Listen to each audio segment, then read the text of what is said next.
Well, thank you for that. Since many of you did not mute yourselves, I there was sort of a different levels of quality there, but I don't think it's going to be recorded and put up on YouTube. So, um, good morning, everybody. Welcome to our August 19 meeting. And it's amazing to think that we've been meeting virtually for over a year. As I've mentioned in past meetings, we've been keeping in touch with the art gallery about how and when we can return to in-person meetings. Everyone agrees we will not return to live meetings until it's safe to do so. And at this point, it looks like even when it does open, there will be screening at the doors, face masks, distancing of all the seating arrangements, and so on. And your management committee has agreed that full vaccinations will be required by our members for in-person meetings. And more on that will come out in the newsletter. For those who want to participate in meetings but not actually attend over the next few months, the art gallery is investing heavily in new technology that will allow virtual access to meetings. And it doesn't look like everything will be ready for opening until at least October. And even that will depend on what the provincial or regional rules are going to be at that time. So stay tuned. I'd like to welcome a guest, Norman Reese.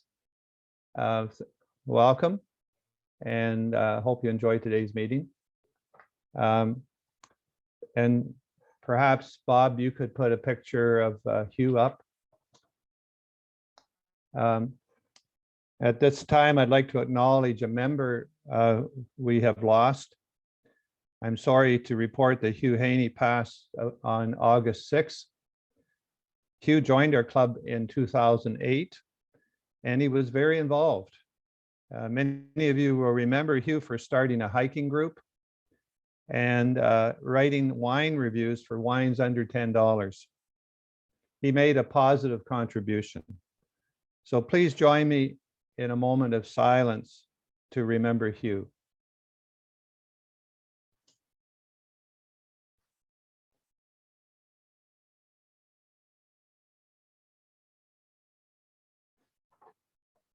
Thank you.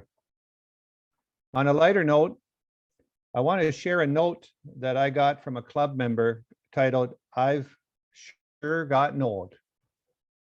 He says he's had 2 bypass surgeries, a hip replacement, a new knee. He's dealing with diabetes. He has thick lenses in his glasses. He can't hear anything quieter than a jet engine. He takes 30 different medications that make him dizzy and winded. He has poor circulation and sometimes forgets how old he is. But he ends his note with, "Thank goodness I still have my driver's license," which may be a segue to this morning's talk on self-driving cars. So I'm going to hand it over to Kevin at this point to introduce Tim Burrows. Thanks very much. Okay, thanks very much, Ken. That's great. It's my pleasure to introduce our speaker today, Tim Burrows.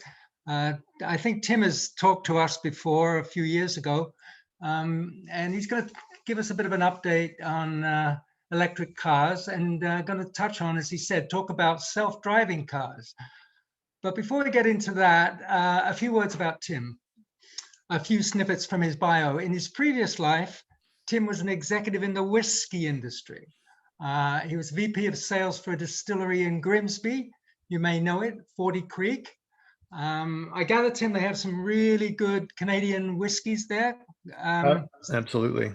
Absolutely, yeah. I like whiskey. I'm Irish. I love whiskey. Yeah, I won't get into that because it could take a while. Anyway, since retirement, Tim has devoted himself to being a vocal advocate for electric cars. And as part of this, of course, he hosts a webinar called Canada Talks Electric Cars, and you can view that on YouTube.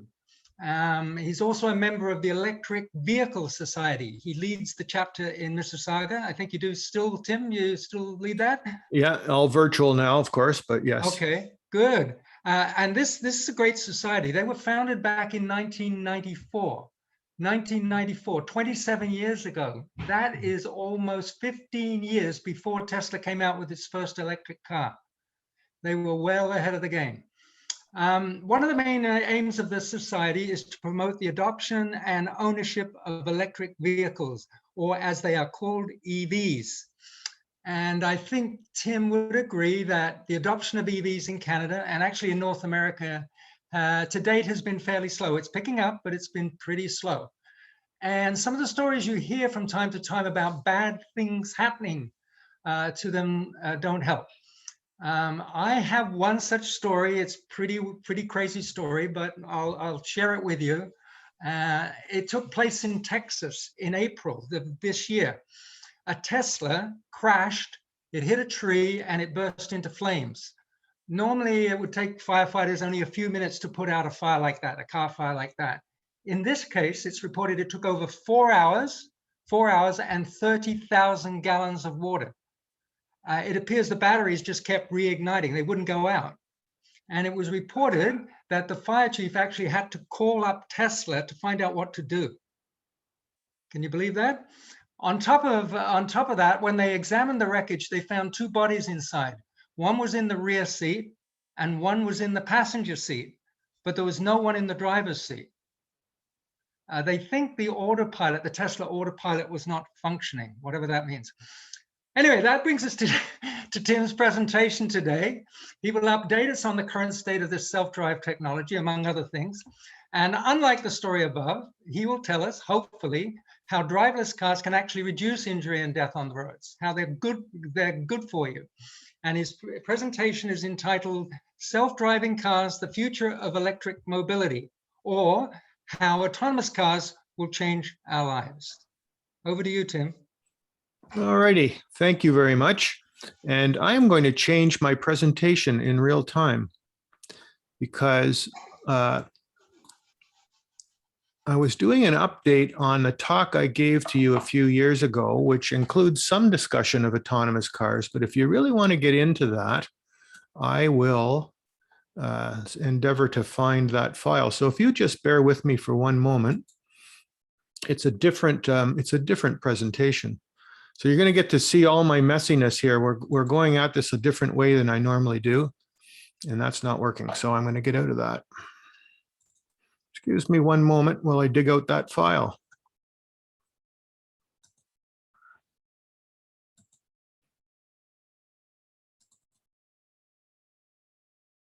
There we go.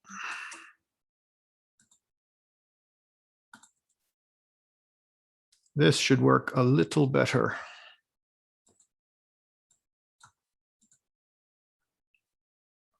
I apologize for that. I've been pretty busy with these talks, which I love doing, but because I'm coming back to different groups for a second and sometimes a third time, I have created different presentations, and so I want to make sure I give you the right one. There we go. Now we'll share.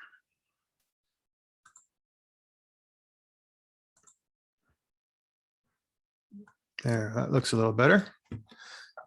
Sorry about that. Yes, and again, thanks for the intro. I did spend a career in the beverage alcohol industry, which maybe explains a lot about what I'm doing here today. But and I'm doing some talks now about the whiskey industry and how spirits are made and wines and beers. So if you're ever really desperate and you're looking for a speaker, I'd be happy to come back and make you all experts in the alcohol industry. But yeah, so I've talked a few years ago about what was happening with electric cars in general terms, but this time I'm going to come back and I'm going to go through some information about self-driving cars, and really it's the future of electric mobility. So again, a quick review. Last time we met, We talked about, why electric cars were so good. First of all, they were a lot of fun to drive, and boy, are they ever. I don't know if any of your members have them, but if they do, they'll, I'm sure, confirm this with you or confirm it with me. A lot of fun to drive. They're far more convenient to live with and own and to maintain. It's an incredible pleasure not to have to go to gas stations or go for oil changes and that sort of thing. Charging availability has grown leaps and bounds since I met with you last, and there is charging everywhere. Although, you know what? If you own one of these vehicles, you're going to charge it 95% of the time at home.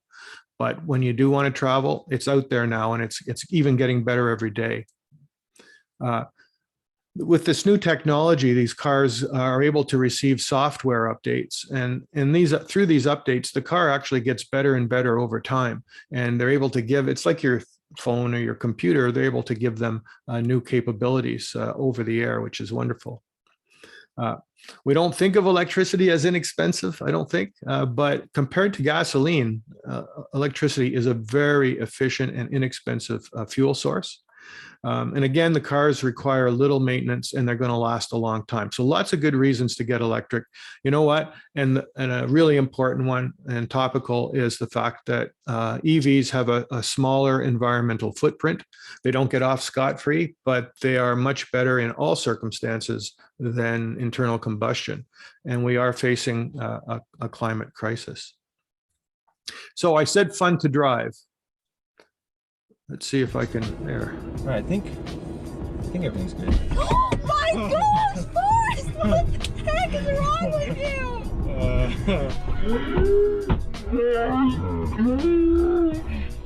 Did you know he was gonna do that? I had a feeling because I remember the motion, and I was like, oh my gosh, Forrest! No, they are fun. You don't have to horse around like that, of course, but the characteristics of these cars make them really a pleasure to drive and a joy. I mentioned convenience, that living with one of these cars is convenient, and I've always struggled over how to get this point across to folks. So I made up this particular chart. And so let's compare refueling situations. When we have a gas car, of course, we've all been trained that there's a certain way you go about this, and it's not usually the case that you're sitting at home and you say, honey, I'm going to go out and get gas for the car. I'll be right back.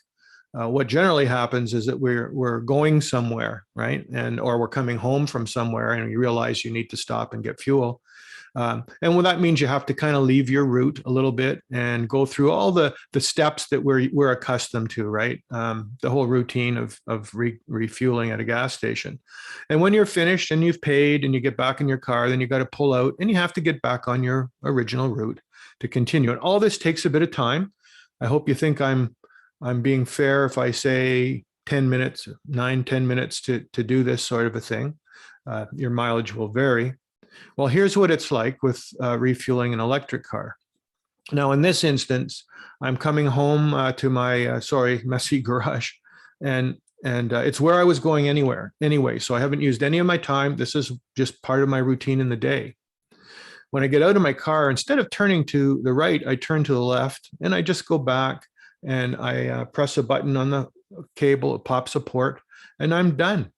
I go into the house, I am finished. That is all that's involved in refueling my car. It's 9 seconds of time. I'm going to round it to 10. And then sort of share the notion that in my case, when I was still working and I had a gas car, I was filling up once a week with gas. Doing the math on that, roughly, it's going to be about 8 hours a year I'm spending of my time with the car refueling. With an electric car, the advice is always leave it plugged in. When you're not using it, just leave it plugged in. It doesn't hurt anything, and it helps in some ways. So you're going to plug it in every single day. It works out to about 1 hour a year of your time. Now, that's not the end of the convenience, right? Because a lot of the 3 or 4 months of the year, we look like this poor schmuck, right? When we're gassing up our car. It's not always a pleasurable experience in our climate. And while you're still out there doing that, getting your gas fill. I'm already in the house, kicking back and relaxed and got my favorite libation. And apparently my pink nail polish on the toes, I'm going to have to do something about that. But you get the gist. It really is convenient. And I can't overstate how great this is, never having to think about the gas station. So we set up a poll for the meeting, and I wanted just to get a feel for where you folks are on EVs and your understanding, and particularly about infrastructure. So according to Statistics Canada's latest, their 221 update, how many charging locations would you estimate there are in the province of Ontario? And we'll do this with a poll. I hope you can all see that. It minimized my screen. I'm doing this in a different fashion today. But yes, so how many places do you think there are now in the province where you can charge an electric car, according to StatsCan? And this is being recorded, and I don't believe this will show up on the recording, so I'll read out the options. 7,800, 12,000, 130,000, or 2.7 million places to charge. And we have at this stage about 75% of the room have voted. And I'll just give it, it's still going up, so we'll give it another couple of seconds. And then I will end the poll and show everybody what their thoughts were. Okay, we're at 85%, and I think we'll leave it there. The hosts and other co-hosts are not able to participate in this. Okay, I'm going to end the poll, and I'm going to share the results. So let me just see if I can, I'll just keep talking for a sec. So 24, about a quarter of the room think that there are 7,800 places where you can charge a car. 60% of the room chose 12,000 as the number.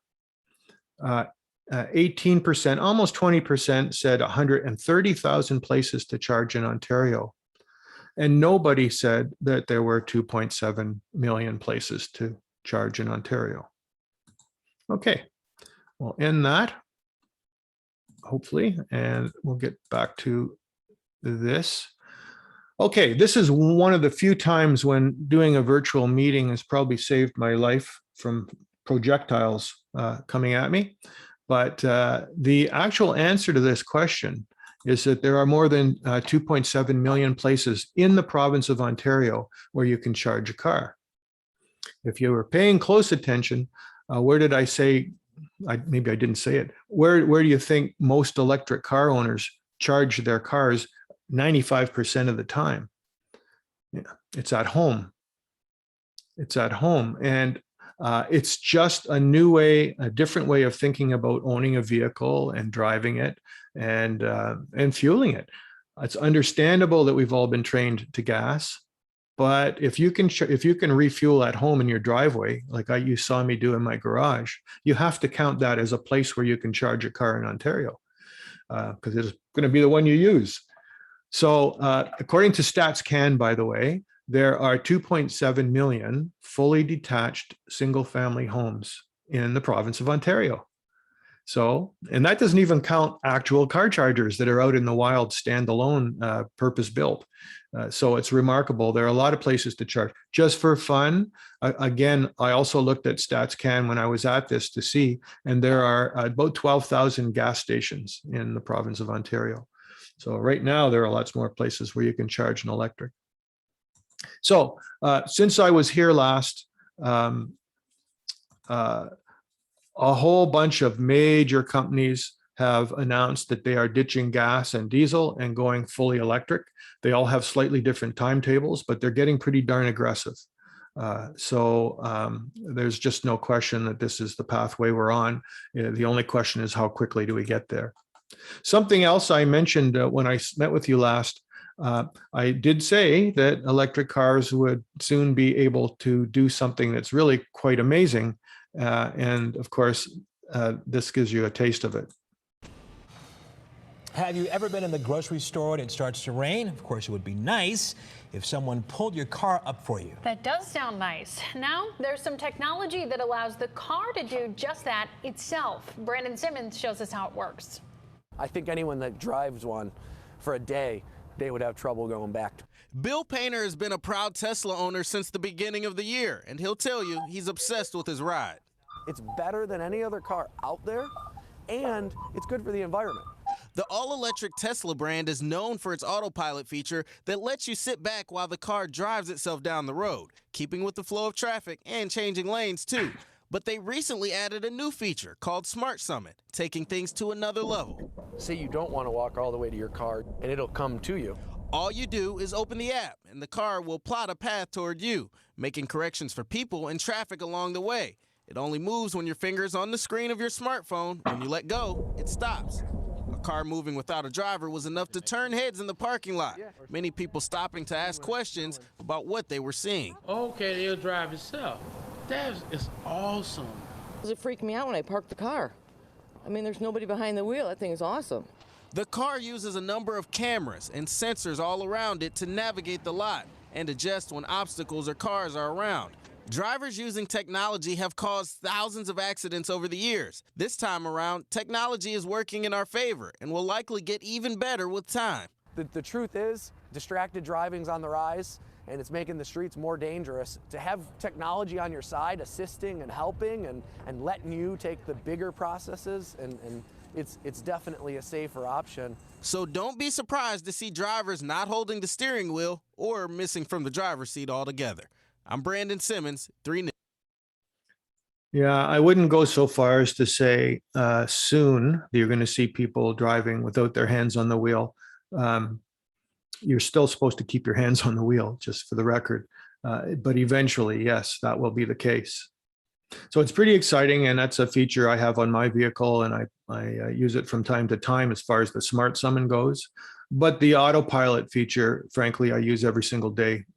Every time I'm in the car, I have it on at different points in the drive.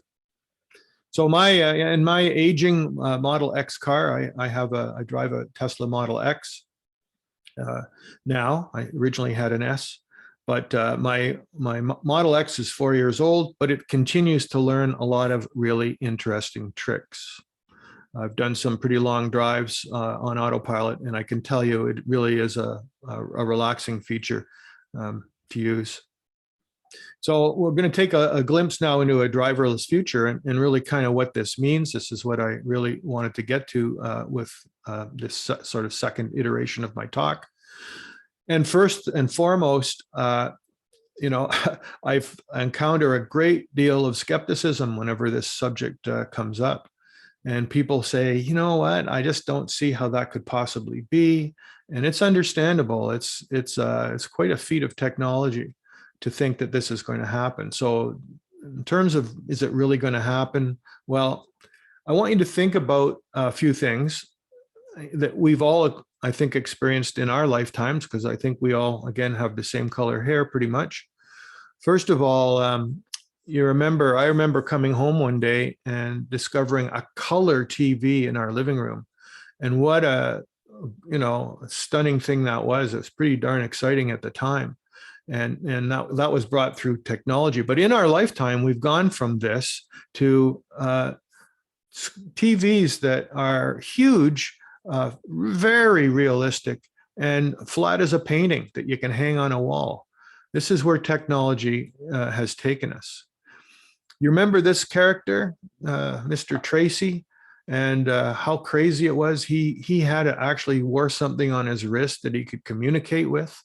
And it just seemed like pure fantasy until you realize that today, a lot of us are wearing these sorts of devices and able to communicate with people all over the world through something on our wrists. Another technology thing, this is actually a camera I owned and used quite a bit when I was in university, actually a little prior to university, but made by the Eastman Kodak company. And we all know what's happened in this area. It's gone from film to digital, and film cameras, except for precious few specialists, are becoming a thing of the past, and digital has taken over. And even people trying to sell digital cameras today are facing technology challenges. And a lot of the digital cameras that they used to sell, the SLRs and so on, are being replaced by that smartphone in your pocket. Somebody once told me the best camera is the one that you have with you. And you know, this is why these cameras are so darn good now. It's replacing SLRs and others, digital cameras. So amazing change in technology just in our lifetime. And then think about this, the Internet of Things, and how many devices and goodies around us in our life now are connected to the internet and in some fashion get utility through the internet. Gosh, this meeting we're having, right? We couldn't have it were it not for the internet. It's stunning. And then think about the fact that the internet's only 30 years old. You know, we shop online. I mean, everything. It's just remarkable that these things can happen in such a quick time frame. So, you know, letting go of the wheel, it may be hard to understand how that could happen and how it would work. But for me, anyway, it's extremely easy to believe that it's possible. And I think that when you sort of frame it with other things we've seen, you have to believe that it will happen. It's just, we don't really understand how in detail. But a little bit about the technology.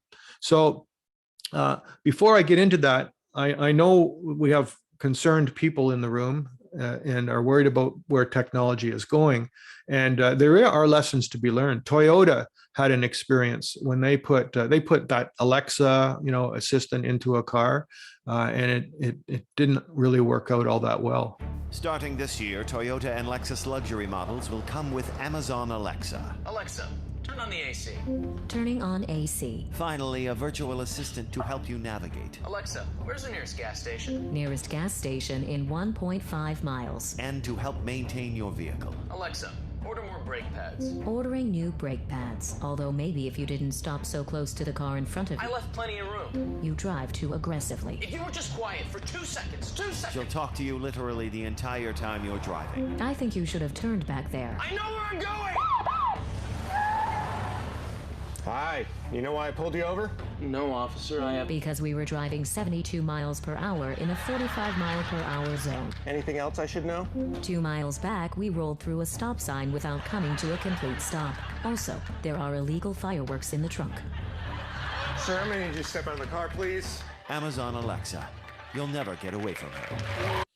Yeah, so I mean, things can get a little bit silly with technology, of course. But there are certainly a lot of hurdles to overcome. Regulations for self-driving cars, insurance, like who's going to be liable if 2 self-driving cars collide. We need to think about all these things, and it's not going to be simple to get there. But how do these cars see exactly?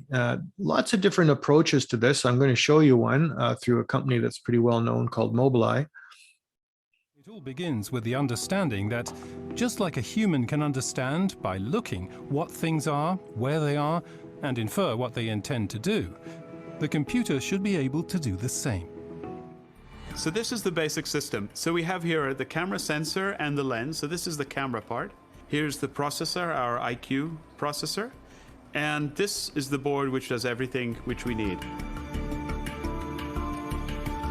The forward-looking camera behind the rearview mirror sees what the driver sees. The software interprets the camera image. Artificial intelligence now has to draw the correct conclusions. But how can that be done without precise sensor data? Instead of using precise range measurements, the algorithms use the information from the camera's image to make a clever estimate. For instance, when calculating the distance.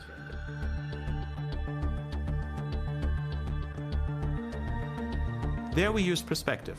We look at the bottom of the target, if it's the vehicle or pedestrian, where the bottom is in the image, and its distance from the horizon gives us information about the distance to that vehicle. It's a bit more complicated than that, but that's the basic idea.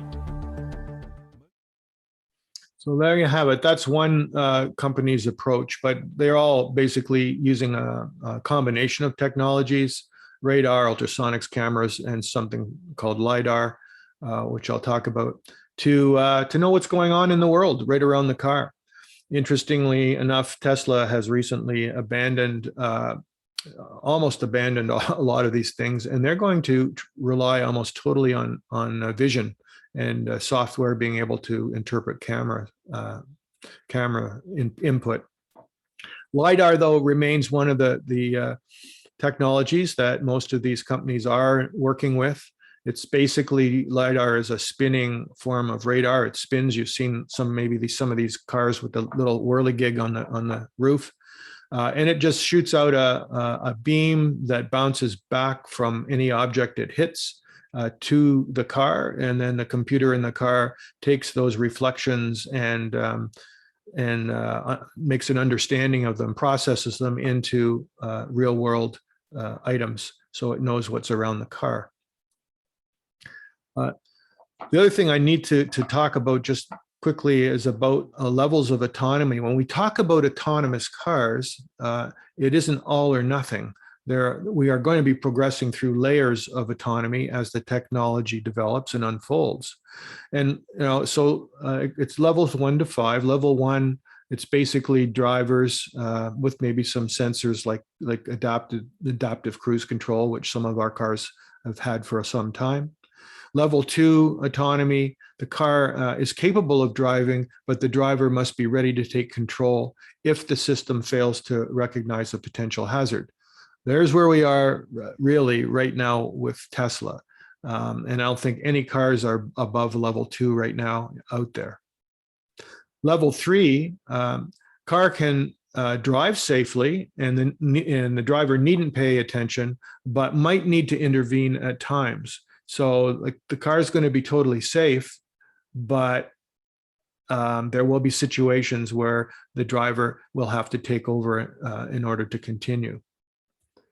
Level 4, the car drives itself almost all the time without any human input, but it might have some limitations. It might be programmed, for example, not to drive if the weather is poor. But it's a car you really could sleep in. You could get in it and kick back and have a snooze while you're on your trip. And then finally, of course, level 5 is full automation in all conditions. And that's the holy grail. I think that one's a little ways off, but I believe it's achievable and will happen. So there you go. When you hear about levels of autonomy, you'll have a sense for what that's about. And of course, we need to touch on some of the biggest benefit anyway of autonomous cars, in my humble opinion, is that you'll have fewer fatalities. It's stunning to know that, the number of people that die in the United States, I believe it's 40,000 a year. It's an incredible number.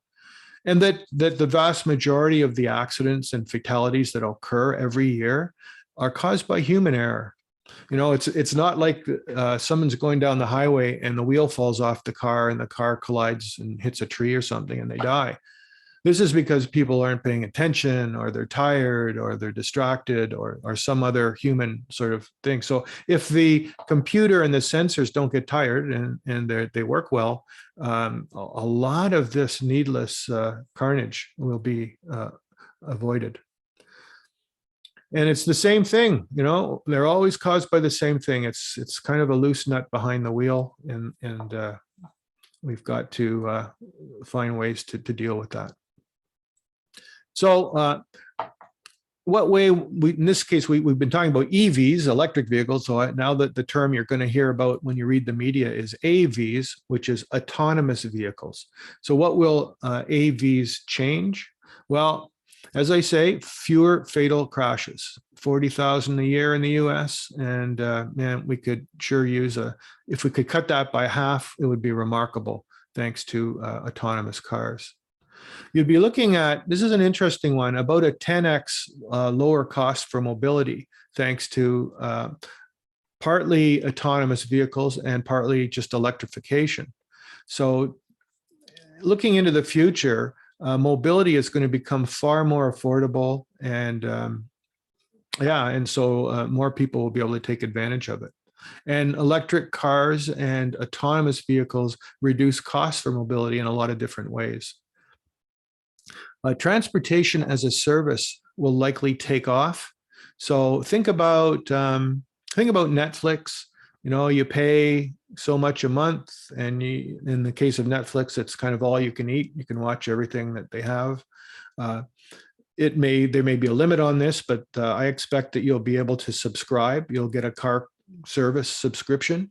And whenever you need a car, a driverless car just picks you up at your home and takes you where you want to go.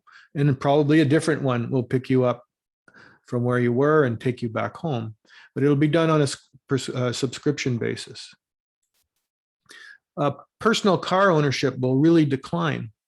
You're seeing car companies all scrambling to get this autonomous technology down pat because they know that this reality is going to reduce car sales for them. Why would you invest in one or two very expensive cars that are sitting in your driveway doing nothing 95% of the time? They just sit there, right?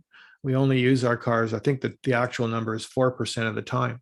The rest of it's sitting there. That's not a very good use of assets. If you can just take out your phone or your computer or whatever and order a car to pick you up and take you somewhere for a very, very low cost. So car companies know they're going to lose sales at some point and they want to be up on the tech.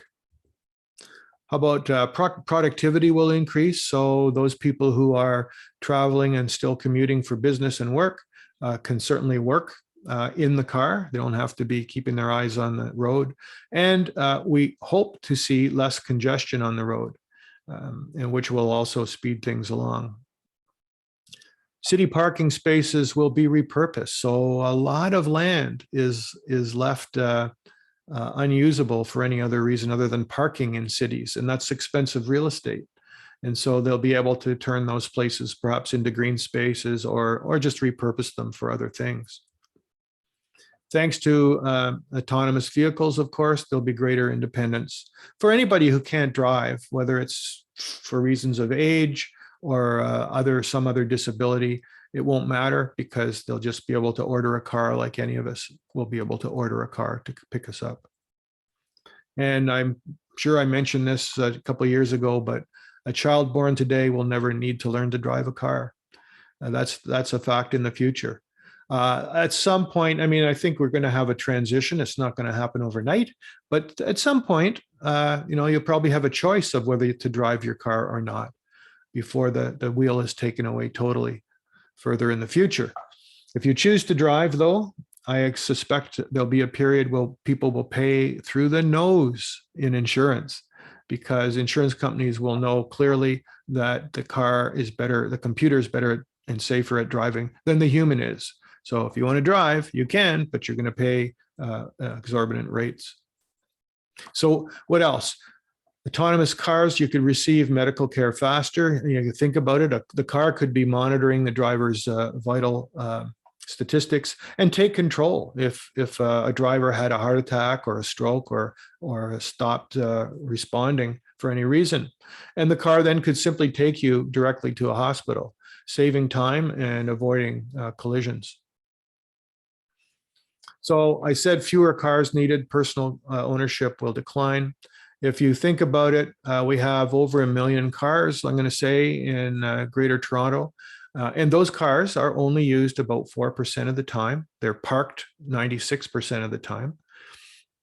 And so if you think about the math on that, if you had 50,000 autonomous vehicles, you could replace the miles that those cars drive. So you could reduce, I mean, this is idealistic stuff, so I'm not saying this is the way it'll go, but just to give a way of thinking about it, 50,000 cars could do all the driving that 1 million cars do now. So in theory, you need far fewer cars. And that's what that percentage or proportion looks like. It won't be that, but it can move in that direction. Disruption, okay, autonomous vehicles, wow. The effects of self-driving vehicles will be cascading and they will be profound in industry and in life. Every business linked to transportation is going to be impacted. And it won't happen overnight. It's going to be somewhat gradual, but it will happen. And, if you think about history and how disruption of this sort happens, 150 years ago, 80% of all of our jobs were in agriculture. And today, that's less than 3% of jobs are in agriculture. And yet, in practice, we still have almost full employment. It's what happens with huge disruption. It'll be disruptive. People will lose their jobs, sadly, but new businesses evolve from that, and people seem to retrain and regain their track and keep employed.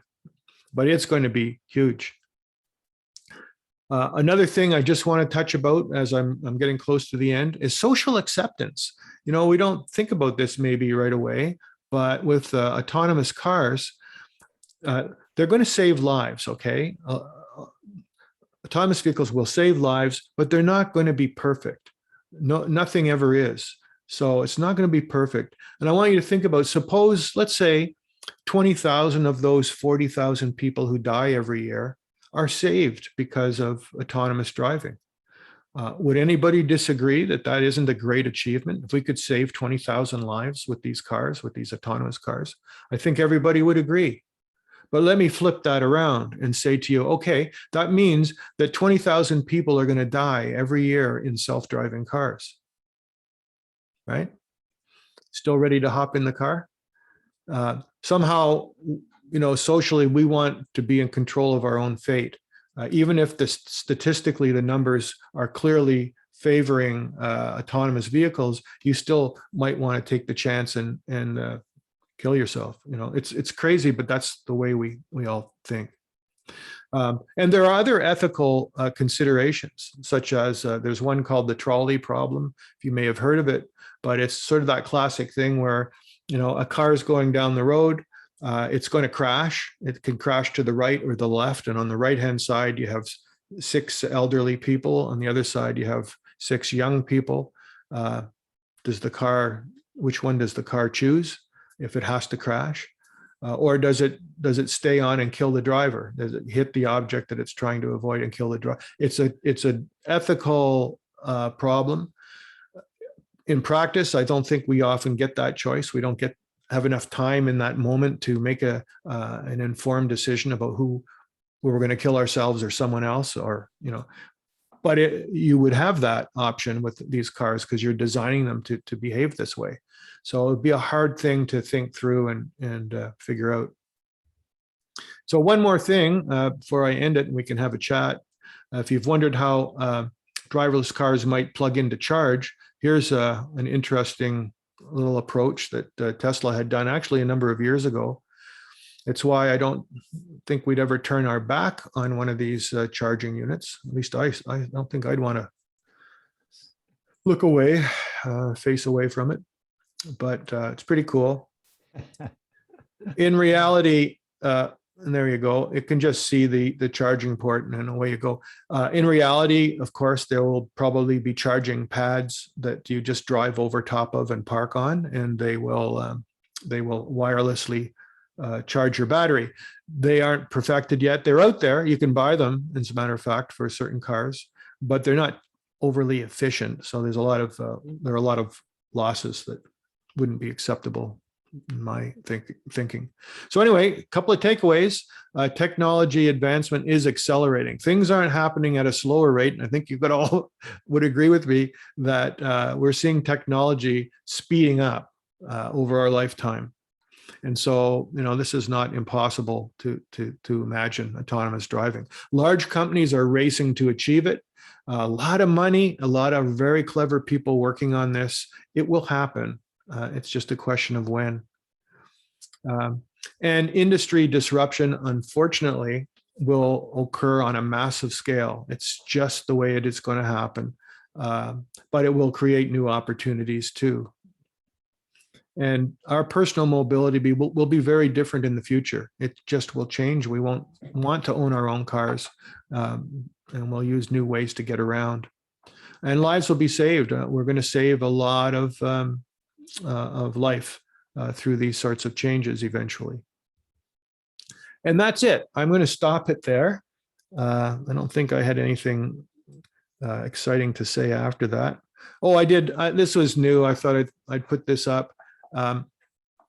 So this is a list of, this is not an exhaustive list of all the cars available by any means now. I can't keep up, frankly, with new electric cars coming on the market, but these are all really good cars. I recommend them depending on your use case. Any one of these cars would be a really good purchase decision. The ones with the green asterisks qualify right now for a $5,000 federal rebate. So you can knock $5,000 off the cost. And as I said before, the sticker prices are still high, and they will be for another year or two, maybe 3 tops.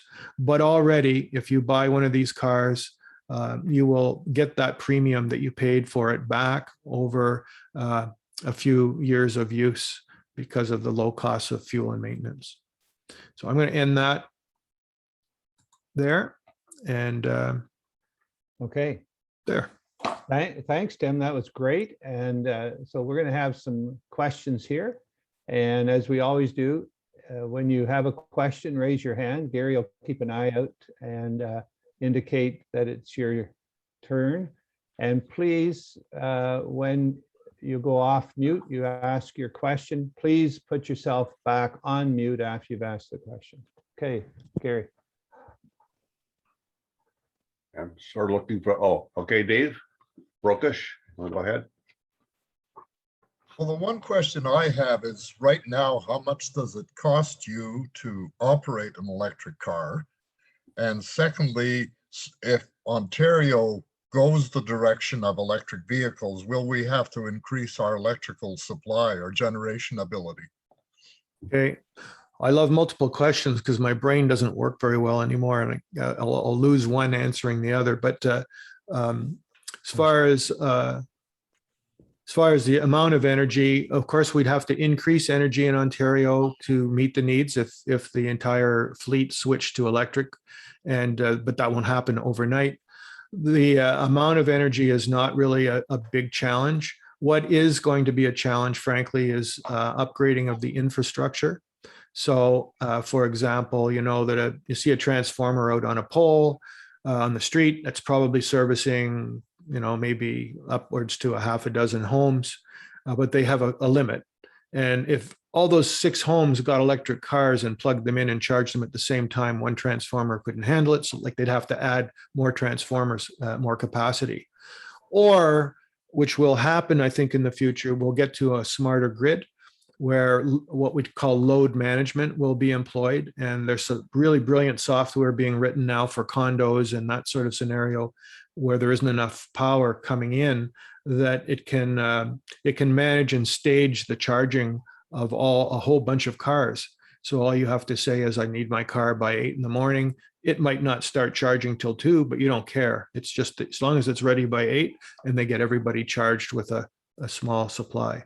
The other part of your question, Dave, sorry, could you, the first part was, how much does it cost you to operate an electric vehicle per year?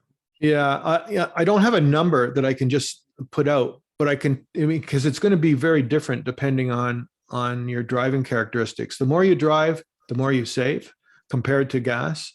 I can tell you that fuel, so we charge, everybody who owns these cars charges, like I said, 95% of the time at home, and they do it off peak. So, all of these cars, whether it's Tesla or anybody, they all have a scheduling system. So at one time you tell it, when I plug in, don't start charging until 7 p.m. when the rates are at their lowest. And so even if you park and plugged at 3 in the afternoon, nothing would happen. And so you're paying low rates. Fuel, electricity purchased that way in Ontario is the equivalency to gas is if you can buy gas somewhere in your neighborhood at a station for 30 cents a liter, then you're paying the same for fuel as electric car owners are paying, charging at off peak. That's the easiest way I think I have to compare that. So obviously, the more you drive, the more you would save relative to a gas car. Other costs that you will incur, the most expensive cost for anybody with an electric car right now would be the tires. You don't have oil changes. Brakes last an incredibly long time because you're using regenerative braking. You're not using mechanical brakes, which means the mechanical brakes don't wear down. But tires are the one thing because the batteries are still very, very heavy, and they're put down low, so you have a nice low center of gravity, and the handling of the car is excellent, but they're heavy nonetheless. And as a result of that, the tires don't last as long. So I'm going to say you'll probably get only about 80% of the life out of tires on an electric car compared to a gas. So that becomes the most expensive component. Other things, you know, you have to clean the brakes because of our crummy winter climate. So, you know, once a year, they recommend just cleaning and lubing the mechanical parts of the brakes so they don't seize up from lack of use. You got to change the fob in your key fob. You got to change the blades on your windshield wipers. You need fluid for the windshield wiper. Usually at most electric car, and sorry, it's a long answer to what, if there was a number I could throw out for how much a year, I would tell you. But most electric cars, with one exception I can think of, which is the Nissan Leaf, have active thermal management of the battery pack. So they're built with systems to cool the batteries when they get warm or warm the batteries when they get really cold. Nissan doesn't do that, but the rest of them do. And so as a result of that, there is a coolant that's running around that needs to be changed. I think in my car, it's every 100,000 kilometers, they change the refrigerant in that system. So anyway, that's a long question. I touched on the major things that need work. I don't have a number though, sorry. I think Stan Rogers, you have this question. Hi, I've only got a few minutes because I've got to leave. I'm worried more, thanks, that's a real philosophical approach, which I've not heard before. I just wish I could stay around for another 25 years. But I'm more worried about the battery. A fully charged battery is a potential bomb if anything happens bad to it. Now, when batteries get, say, 3, 4, 5, 6 years old, are they going to be even worse? I was in the London Blitz. I'm sorry, I was in the London Blitz during the 1960s. The bombs that were dropped were magnesium incendiary bombs. We made the mistake of trying to use water on them, completely useless. The only way was to cover them with a bucket of sand. Now, if this happens with your car, you're going to have to bring half a ton of sand to put over the top of it to stop it from exploding. Well, first things first. Sorry, I'm sorry, but I have to leave, so I'll get it on the when it's recorded. Sure, no problem. Thanks for the question, though. And I'll answer it. The first thing I think that I have to put out there is that the numbers are absolutely clear that the odds of you being involved in any kind of a fire with an EV, with the exception of, sadly, one make and model that's going through a difficult time, which is the General Motors Bolt car, which is having a fundamental issue with its battery pack design. But otherwise, all other electric cars, and certainly Teslas, you're far less likely to be involved in any sort of fire with an electric car compared to a gas or diesel car. It's just, I mean, the numbers are there, number of miles driven versus fires occurring, far safer in electric. In terms of extinguishing a fire when it does occur, which it generally takes something pretty extreme to cause a runaway fire, but it's happened a couple of times, very few times. It is a challenge to get them out if it starts to run away. The battery packs have been designed to isolate the cells to prevent that. But of course, if you get a cataclysmic crash, you can destroy that structure, and I guess the batteries can take off. There is special training now that's been done for first responders on how to deal with battery fires and how to put them out. Water is not the answer, except for surrounding the fire. And I don't even know, there's certain chemicals that are used now in that process, and I don't know whether they're carried by all trucks. So I don't have that information. At the end of the day, it's such a rare occurrence. In the scheme of things, I'm not sure it's a huge issue, unless it happens to you, of course. Tim, could you talk about insurance? We talked about that before the meeting, but I don't think everybody heard it. Yeah, sure.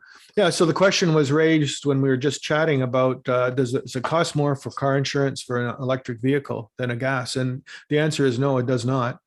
And there are a lot of reasons for it. I questioned it because I told the story. I had my last gas car was a Lexus ES 350, which is a big sedan, a fairly large size sedan. And I switched that, sold that, and got the Tesla Model S, which is also a large sedan. And I kept the same insurance. I just switched it over to the new car. And my rate went down $45. And I asked about that.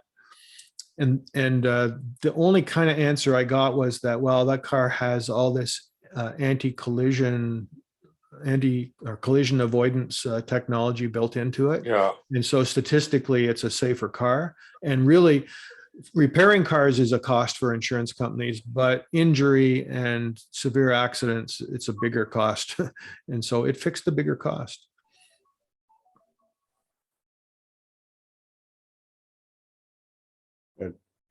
And I had, I don't see other hands. I was going to ask about end of life plans for the batteries, because that would be one of the things that I would think would devalue the car, that once it gets to be 7 or 10 years old, that the batteries would have to be replaced or the car scrapped, depending on the cost.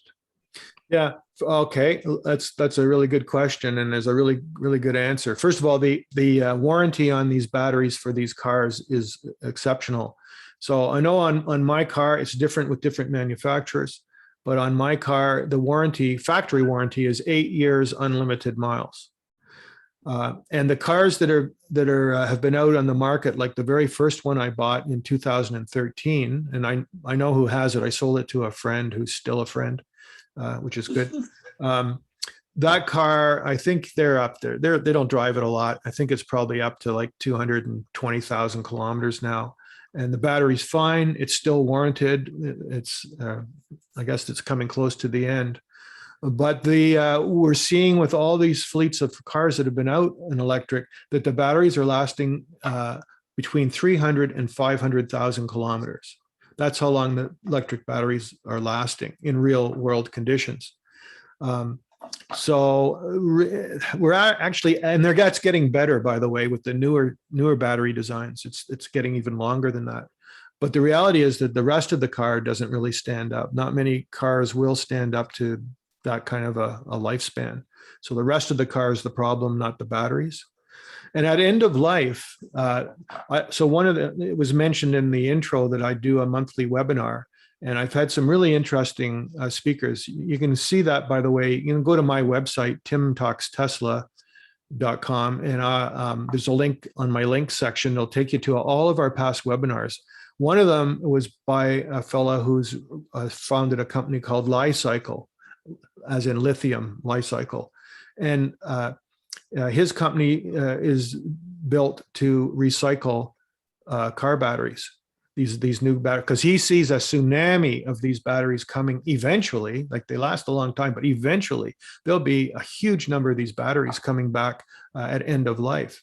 And I asked him, I said, everyone always asks me on my Zoom calls and talks, are these things going to end up in the landfill? And he couldn't stop laughing. He said, are you kidding? He said, those things are so valuable at end of life. He said the lithium, which it's not a huge surprising component, but it is an important component. The nickel, which is something used in all these batteries. Cobalt, which is still used, even though that's a nasty thing and they're trying to get rid of it. All these things that are so valuable and have to be mined, he says, those are totally recoverable and totally reusable. And that's what his company does. He said, these things are never going to end up in a landfill. They're far too valuable. And they mitigate more mining in the ground if it becomes a circular economy there with the batteries. So it's all good stuff. Batteries, I'm going to do a talk. I'm writing a talk about battery technology. Because, and one of the questions, I'm going to do a poll. It'll be an anonymous poll, but if I was to ask this room, how many people are wearing more than one battery or have one on their person? Hearing aids pacemakers, watches, it goes on and on. Batteries are so important to our life, and the technology is changing very quickly. And I find it really exciting what's coming. But anyway, I'm getting off track. Sorry. Chris Walker, did you have a question? Yeah, I got a couple of questions, I guess. Firstly, how much is your range reduced when it gets really cold out? It can be as much as 40%, 40. So I've had eight winters now, and I drive a lot. Under the worst circumstances, you can see that much. It's less apparently in other cars than Tesla. But anyway, what happens though in actual practice is that because we leave our cars plugged in, when you're finished, you just plug it in. In the morning, if it's really cold and I'm planning on driving somewhere, while I'm having breakfast, I'll just take out my phone and I will open the app, the Tesla app for the car, and I will preheat it and precondition the battery while it's still plugged in. And then when I pull out of my driveway, I'm all toasty and warm. The battery is not stone cold. And so I wouldn't see those sorts of losses. But having said that, even at 40% loss,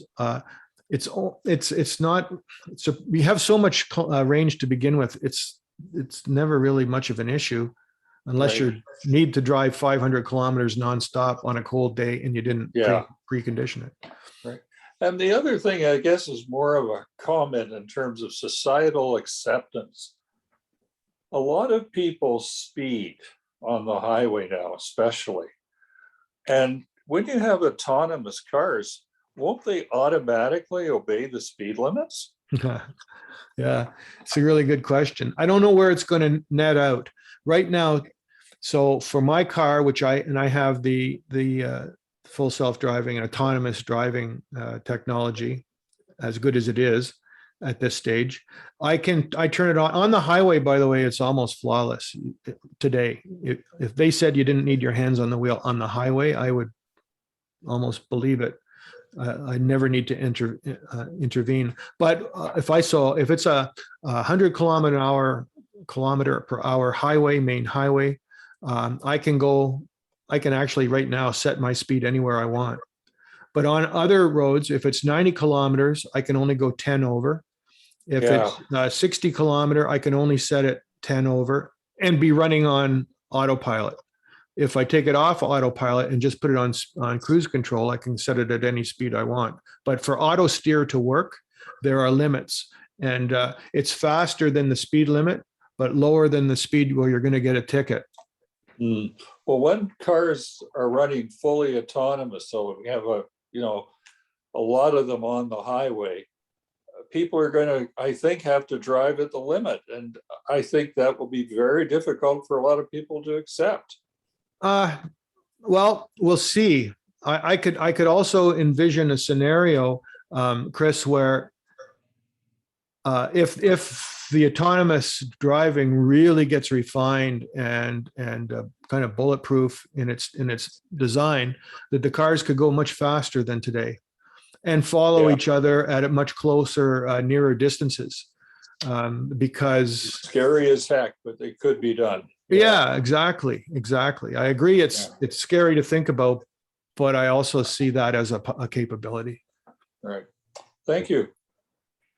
Brian Patrick, do you have a question too? Sorry, I just had one question related because I'm thinking of doing this soon. Initial costs for your house to set up the infrastructure for your house for either a hybrid or electric car. I'm presuming you have to probably upgrade your panel if you're in an older house. No, most situations you don't. Rare. I mean, if you have an older panel and you have already a hot tub or a sauna or something, and now you want to add electric car, to meet code, you would have to probably upgrade that electrical panel, because they do a load survey, right, of everything you want to use, and it can't exceed certain numbers. But for example, my dear aunt bought an electric car this year. She has an older house with a 100 amp service panel. she just accepts a lower rate of charge. So she's getting 20 amps at 240 volts to her car. She had enough room to squeeze that onto the panel. And that will charge her car at about 22 kilometers per hour. So 22 kilometers of range back on the battery per hour. If you think of our cheap charging window from 7 p.m. to 7 a.m. in Ontario, so she's got 12 hours at over 20 kilometers per hour. She gets quite a bit of range. And we don't, again, it's not like a gas car where you typically run it till it's time to fill it. We plug it in every night. So even if you only go 50 kilometers one day, you get that back, and you've got a full tank every morning when you get in that car. So for her, she's never had an issue with a slower charge. If you did, there's still costs though. So let's assume you don't have to change the panel. You still have to run copper wire at a fairly good gauge from the panel to wherever you're going to have your car parked, which depending on your house can be a long distance or a short distance. So that's where any real cost comes in. You only need to have an outlet for the car equivalent to an electric stove or an electric dryer outlet. So 30 amps, 240 volts, even 20 amps is all you need for one of these cars, and you'll get fully serviced, off peak, and refueled, no problem. Okay, thank you. Ken, how are we doing for time? How's Tim doing for time? I'm good to go. I've got my water here, and I'm happy. Maybe another a question or two, and yeah. Tom, you have a question? You're on mute. And Chris, you're off mute. Okay.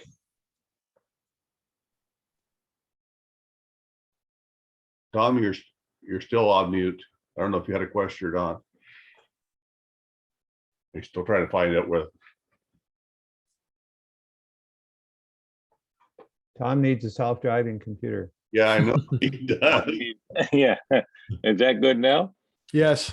Okay, thank you. Tim, thanks for this program and a lot of interesting things. And you see I have LiDAR running over my head there. Yes. So it tells me where I am.